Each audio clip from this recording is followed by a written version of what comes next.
Every legend has a secret, and these 14 might shock you.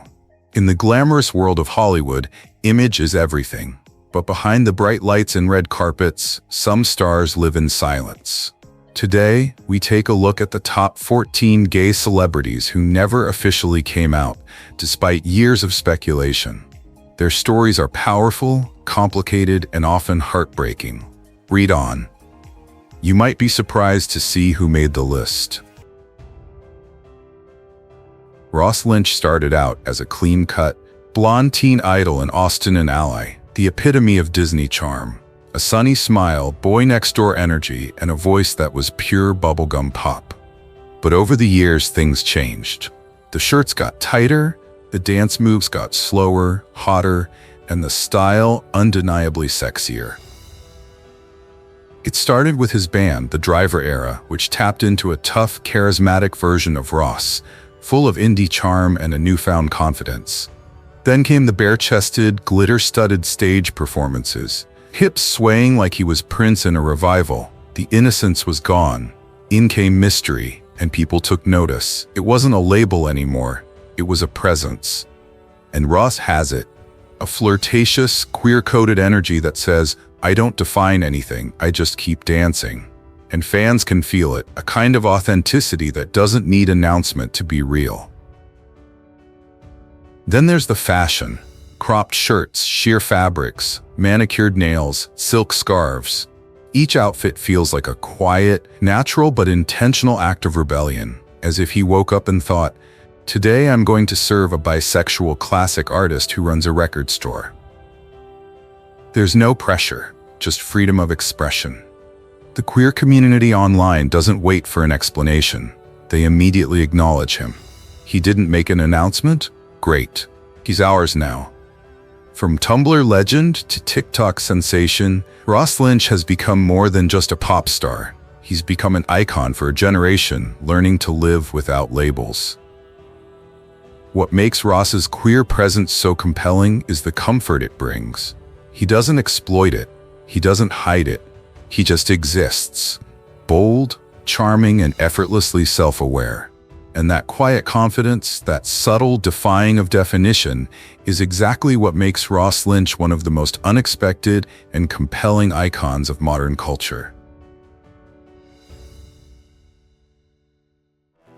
When May-December hit theaters, something unexpected happened. Charles Melton was no longer the charming face of Riverdale. He was different. Softer, braver, more real. There was a quiet storm behind his eyes, a mix of strength and vulnerability that felt too real to act. People started to notice. When did he get that energy? They asked online. It wasn't just his looks, though they weren't exactly hurtful. It was his emotions. The way he portrayed the unspoken tension, the longing, the hesitation, the tenderness. It was a performance that gay audiences instantly recognized. Not because it was attention-seeking, but because it was genuine. In interviews, Charles talks about empathy and sensitivity as if they were superpowers. He admits that he feels deeply, sometimes too much. When he says it, people believe him, because it doesn't sound rehearsed, it sounds lived. Fans quickly noticed. Comment sections were filled with things like, "Why does this make me so emotional?" And if Mitski is on his playlist, he's officially one of us. But Charles never said those words. He didn't need to. In today's world, being queer isn't always about coming out. Sometimes it's about connection. About being seen through someone's tenderness, their quietness, their quiet defiance of what a real man should be. He felt familiar, like that kid you knew, the one who drew in class, borrowed your lip gloss, and somehow made it all seem normal. On the red carpet, he wore high-waisted trousers and a soft silk shirt as if he were born to star in a French art film. There was grace in the way he moved and confidence in his composure. Maybe Charles Melton isn't queer, maybe he is, but that's not the point. What makes him so appealing is that he allows people to be free to explore, to live in the gray space where authenticity matters more than labels. And that quiet freedom? That's power, Softness never fades.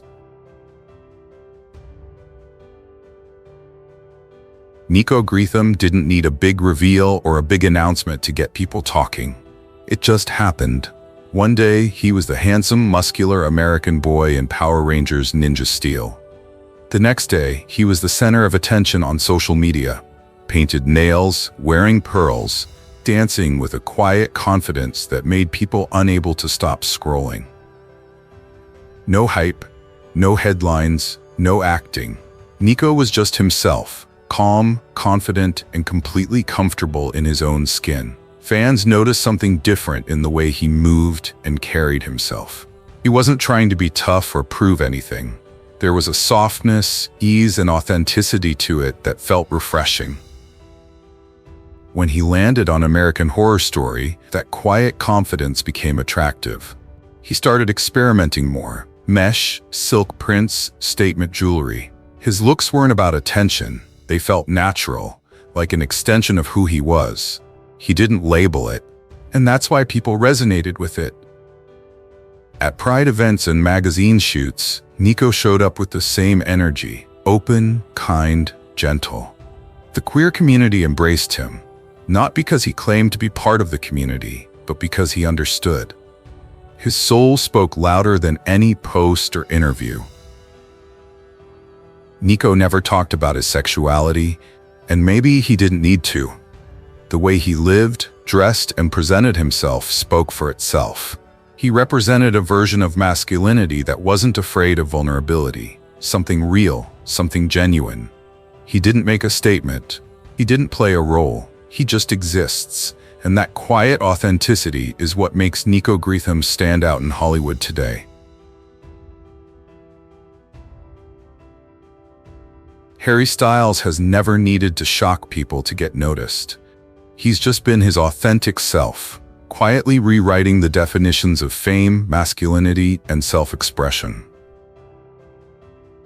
When he first went solo after One Direction, everyone expected another pop star chasing radio hits. Instead, Harry went for something different. He wore lace, pearl necklaces, and pink suits. He performed barefoot in sequins. He walked red carpets in dresses and shrugged when asked why. His answer was simple: because I like it. That's the thing about Harry. Nothing he does feels like a performance. It feels free. He doesn't try to explain it, and he doesn't owe anyone an explanation. He just gave people permission, allowed them to be curious, to try something new, to stop worrying about what it meant. When he appeared on the cover of Vogue in a dress, critics called it attention-seeking. But for millions of fans, especially young gay people, it meant something more. The quote was, "You don't have to check a box." That single image became a cultural shift, proof that being genderless isn't rebellion, it's expression. Harry never labeled himself, and that's exactly why people saw themselves in him. His stage presence was a mix of confidence and kindness. He waved pride flags, hugged fans mid-performance, and treated being different as if it were the most normal thing in the world. He didn't pose, he listened. Offstage, he lives quietly, still the guy who drinks tea, reads poetry, and keeps his private life private. But on stage, he becomes a space where everyone belongs. Harry Styles doesn't need to be public.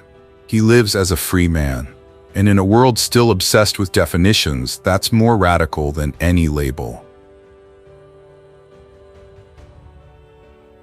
Caleb Finn has built an empire on TikTok, but not by following trends.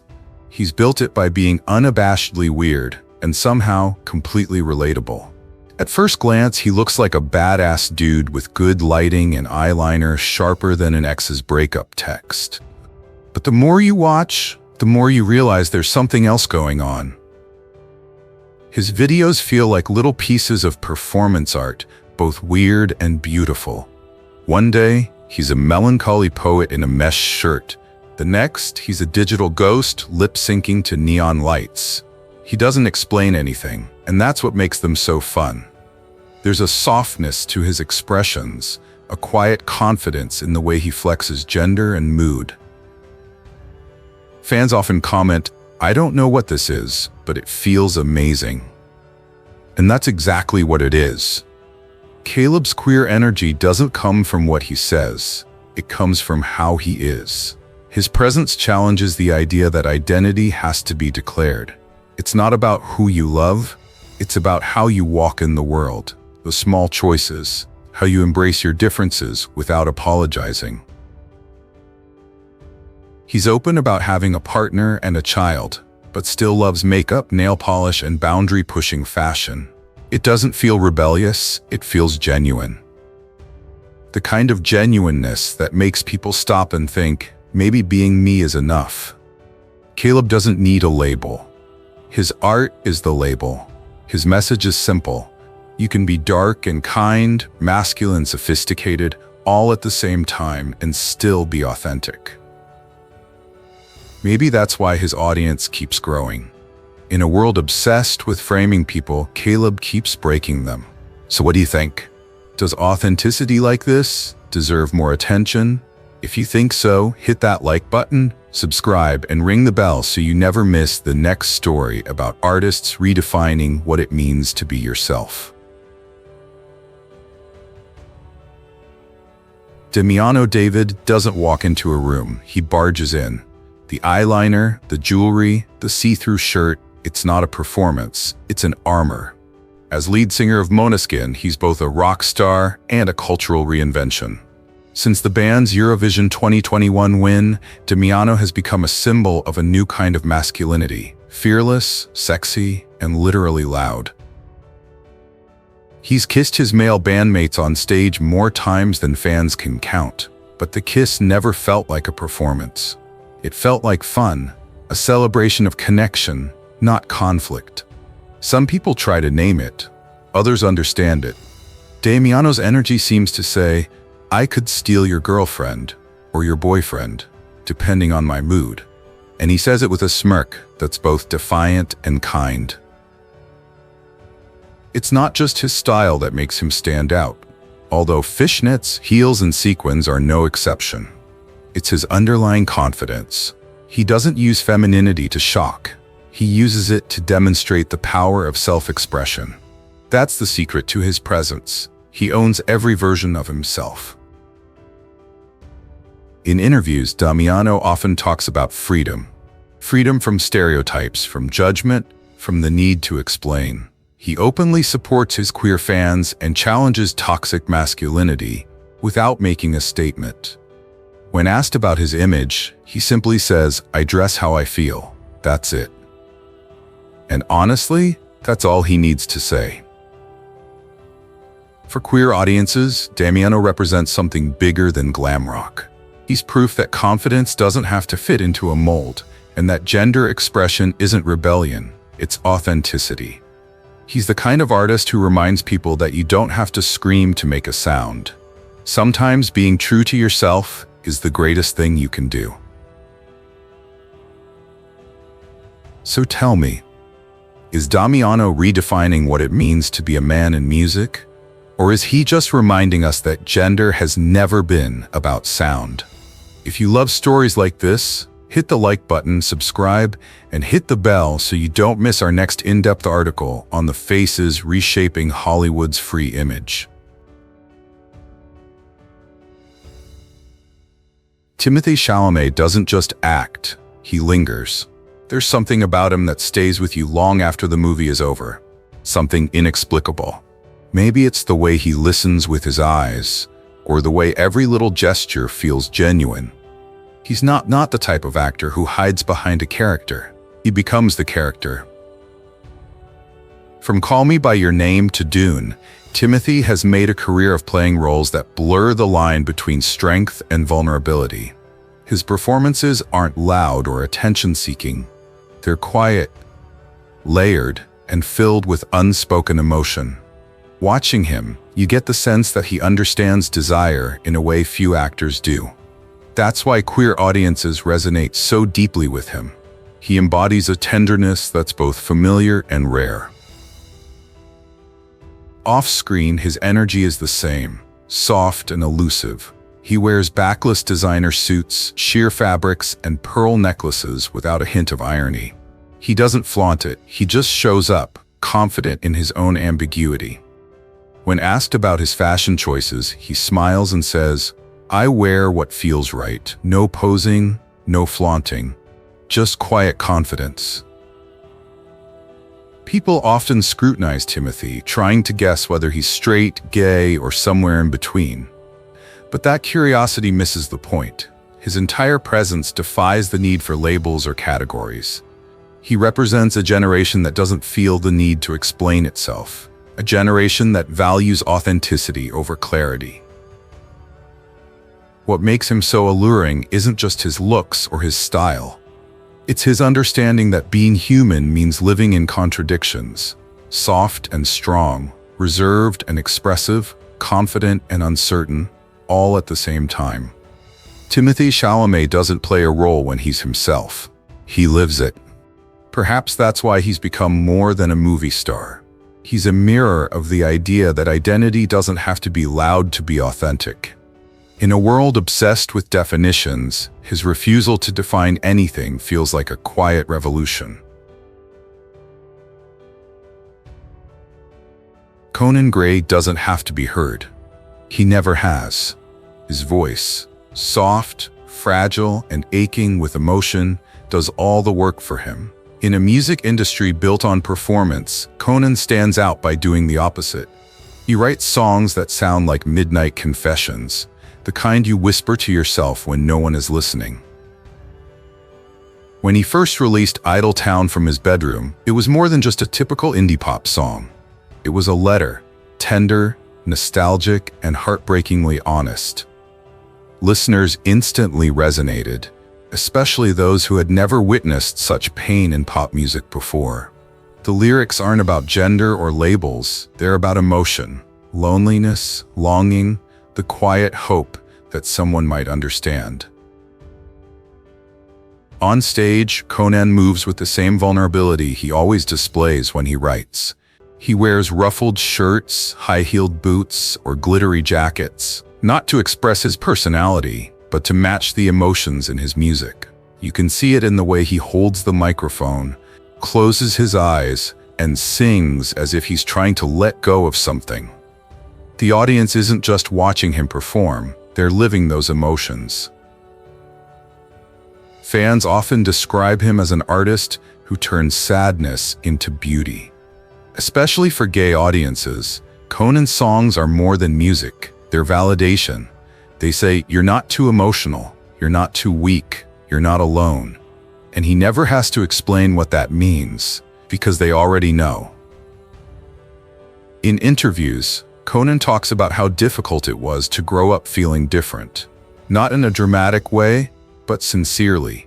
He admits that writing has become his way of life, of turning pain into something meaningful. It's what makes him who he is. He doesn't build his image around mystery or rebellion. He just speaks the truth, and somehow that has become his brand. Conan Gray may never label himself, but his art is more powerful than any statement. It's the sound of someone learning to live, fully, openly, quietly. He doesn't demand attention. He earns it, quietly, completely.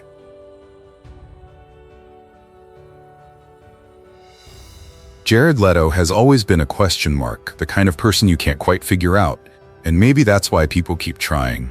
He's been around long enough to reinvent himself more than once. Rock star, Oscar-winning actor, style icon, and inner struggler. You can't force him, and that's exactly what he likes. Long before gender fluidity became a part of pop culture, Jared was strutting red carpets and lace shirts and silver eyeliner, switching from tailored suits to sheer blouses as if it were second nature. He doesn't talk about why. He doesn't have to. For him, fashion and identity is just another form of storytelling. On stage with 30 Seconds to Mars, he's as much a preacher as a poet.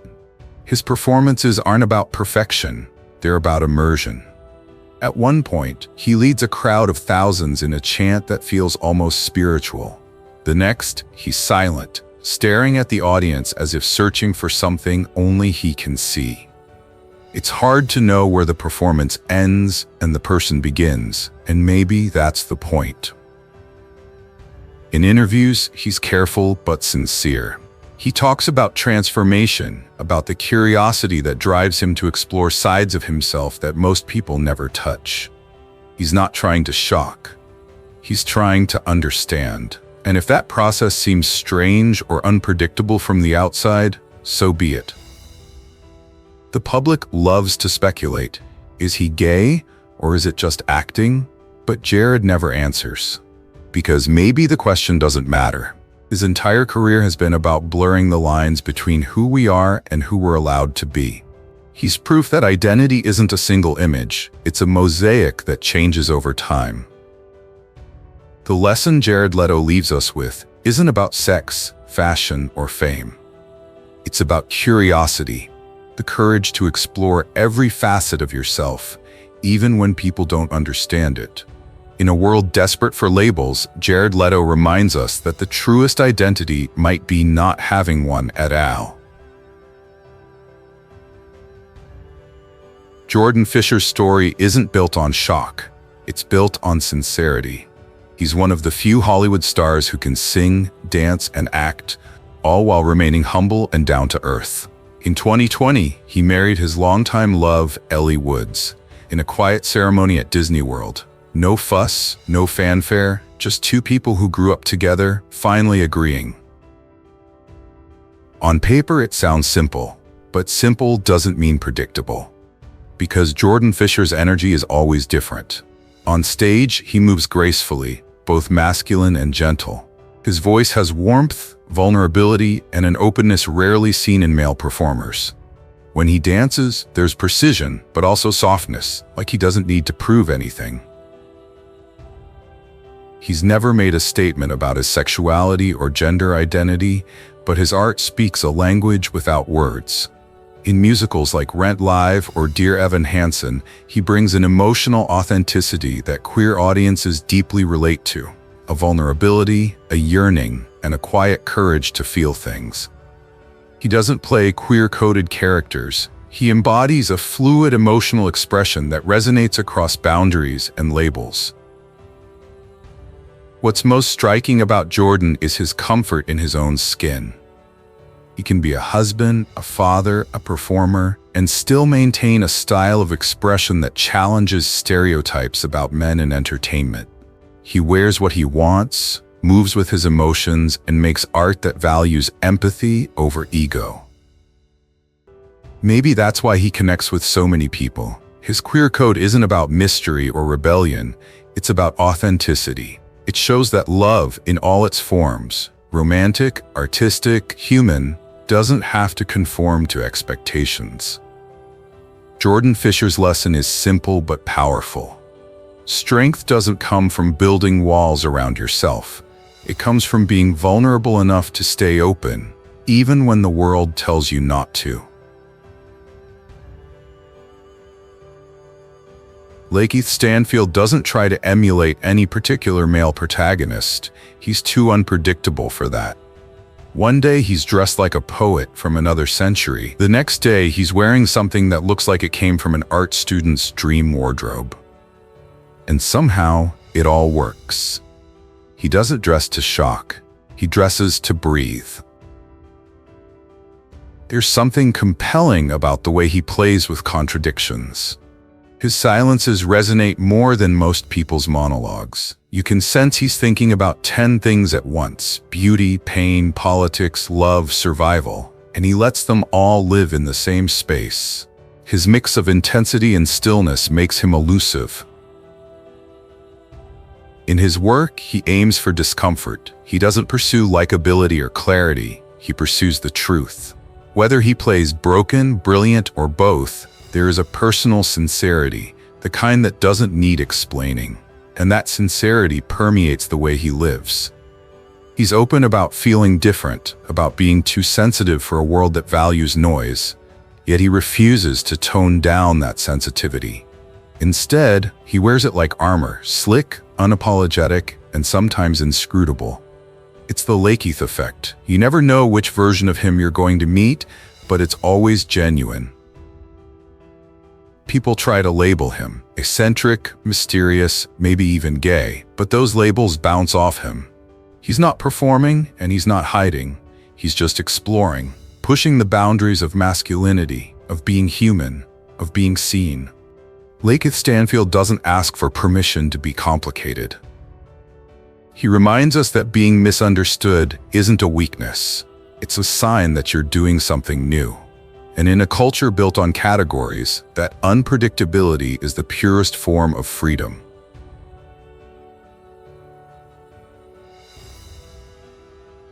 Evan Peters has a demeanor that makes viewers feel uneasy, not because he's loud, but because he's so quiet.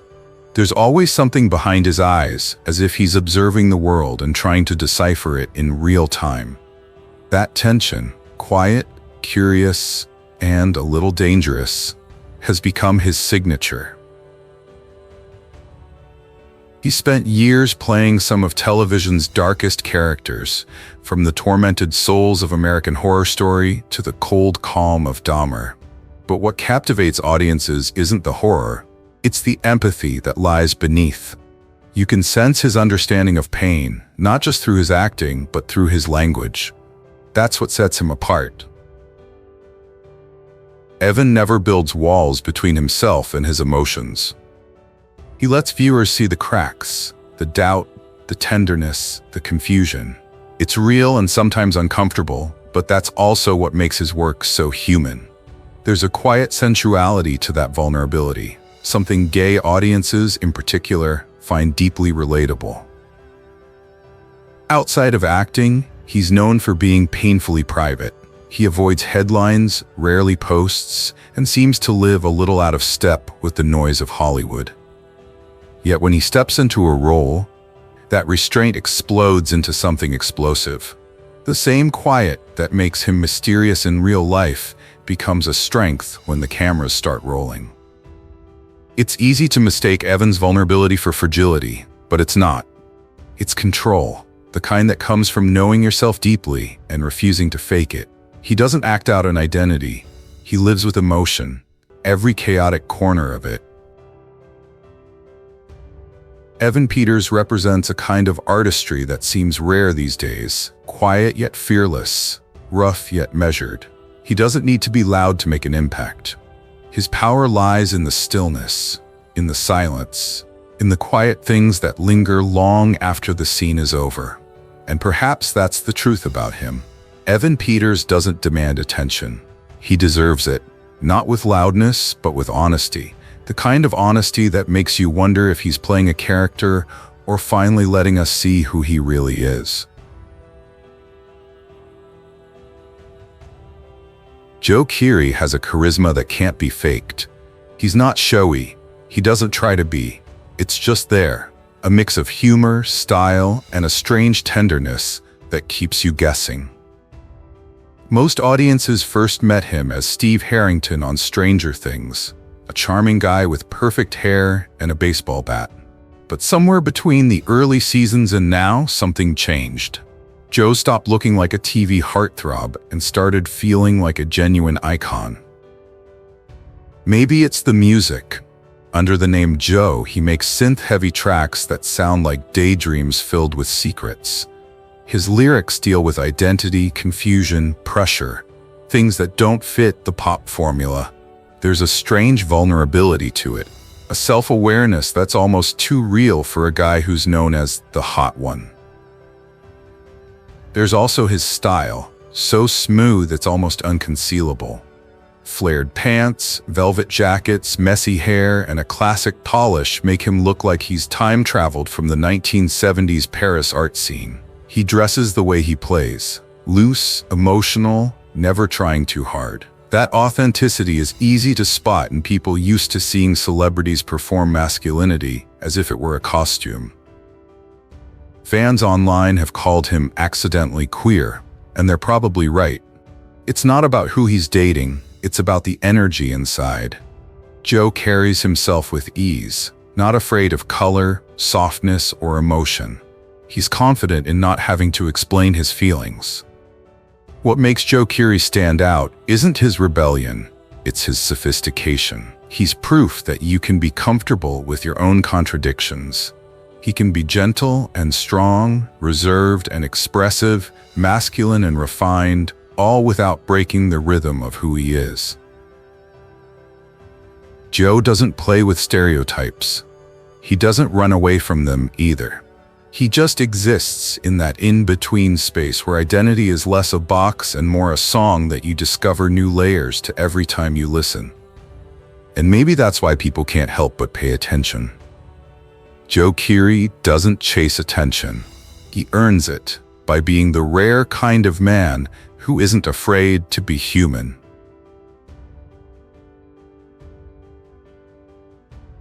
There was something different about Austin Butler. Not the fame, not the looks, not even the voice that seemed to flow from him as if it had been there for decades.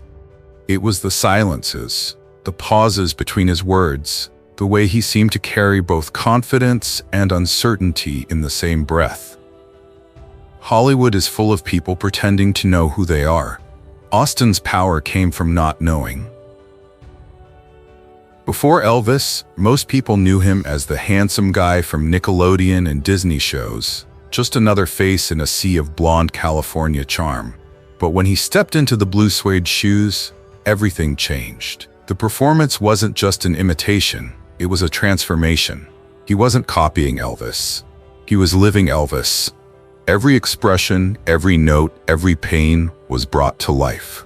When the film ended, people saw more than just Austin Butler as an actor. They saw a man who had tapped into something raw, emotional, and dangerously intimate. What was fascinating was what happened next. The world expected him to return to being the heartthrob he was. Instead, he sank into uncertainty. His fashion sense became bolder. Velvet suits, silk scarves, soft flowing tailoring that whispered instead of screamed. His posture changed, his voice slowed. There was something quietly sexy about him, something that didn't fit into any mold or label. Fans noticed. They began describing his energy as queer-coded. Not because he made statements, but because of how he existed. He didn't try to be masculine or genderless. He simply straddled both with ease. In interviews, he smiles softly, dodges questions about image or identity, and somehow makes vulnerability seem like the ultimate form of control. What's remarkable is his poise.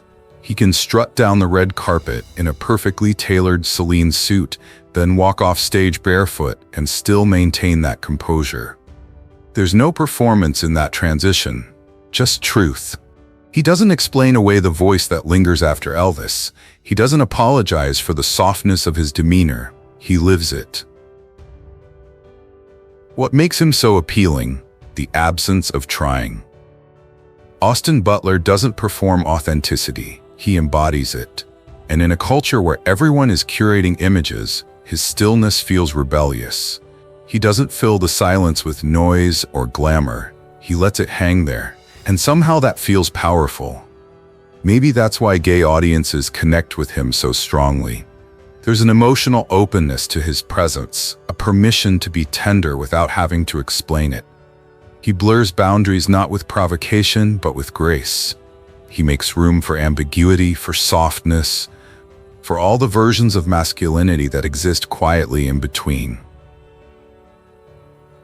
There's a scene in Elvis where he looks out at the crowd and seems completely alone, lost but glowing from within. That image sticks with people because it's not acting, it's recognition. That's the real Austin Butler, not the movie star, not the icon, but a man still learning to feel things deeply without showing them all at the same time. He never talks about his sexuality, and maybe that's the beauty of it. He doesn't hide it, but he doesn't define it either. He exists in that in-between space, elegant, complex, and completely human. Austin Butler reminds us that identity doesn't always need to be declared. Sometimes it's written in the silences. In the quiet, confident way a person walks through the world, unapologetic, even while they're still figuring out who they are. Thank you for spending these moments with us, not just watching celebrities, but truly understanding the people behind the image. If today's stories taught us anything, it's this. Authenticity doesn't always need a microphone. Freedom doesn't always require a label. And sometimes the quietest truths are the ones that matter most. In a world obsessed with definitions, these artists remind us of a simple but powerful lesson. You don't owe anyone a label to live your truth. Being yourself, fully, honestly, unapologetically, is already an act of courage. If you believe stories like these deserve to be heard, if you believe authenticity deserves a spotlight, hit that like button, share this video, and subscribe for more stories that reveal the heart behind the fame. There are so many more mysteries to uncover, more faces to understand, more truths waiting beneath the glitter. Stay curious, stay open, and we'll see you in the next chapter.